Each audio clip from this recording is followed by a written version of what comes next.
the Pelicans have reached a point where ownership and the front office are going to have to make a decision. They have a lot of high-end talent on this team, very top-heavy. You got three $30 million guys.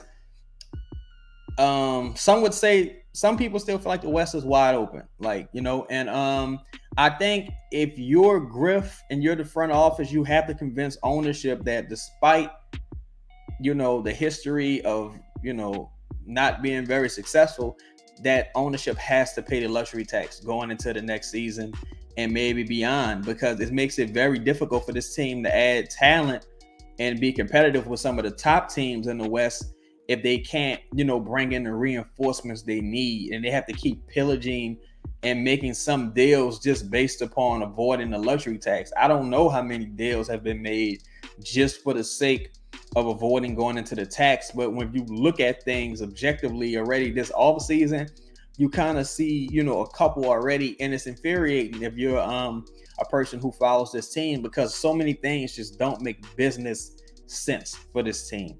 So many things just don't make business sense. Yeah, Gail Benson is filthy rich, but she's also a welfare queen.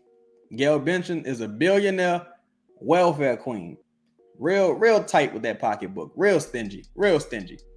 And it doesn't make any sense because she's so far in the black with this team that, a little $10 million hit, $20 million hit, that it wouldn't really hurt the team. Also, you would be able to generate revenue from a playoff gate. You would sell more tickets, sell more merchandise. There would be more opportunity. It would just be so many things that could help benefit the team and, help line her pocketbook a little bit more if she just, just take the rubber band off that money. You got to take the rubber band off that money, man. It's time.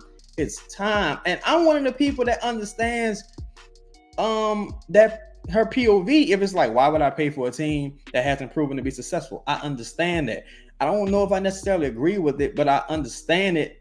But it's like, man, it's just time. When you have an opportunity to add talent to this team, there was a bunch of tradable salary that the Pelicans pretty much just let walk away. You had Jackson Hayes, could have had a $7.7 million qualifying offer. Billy Hernangomez, another $2 million. That's $10 million right there.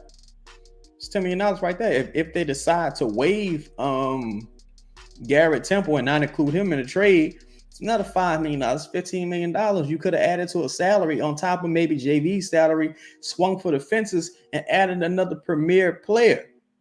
You know what I'm saying? There's a lot of avenues this team could have taken in the past. You had Devontae Graham's contract. That's an additional $12 to $15 million they could have added and had in tradable salary this year.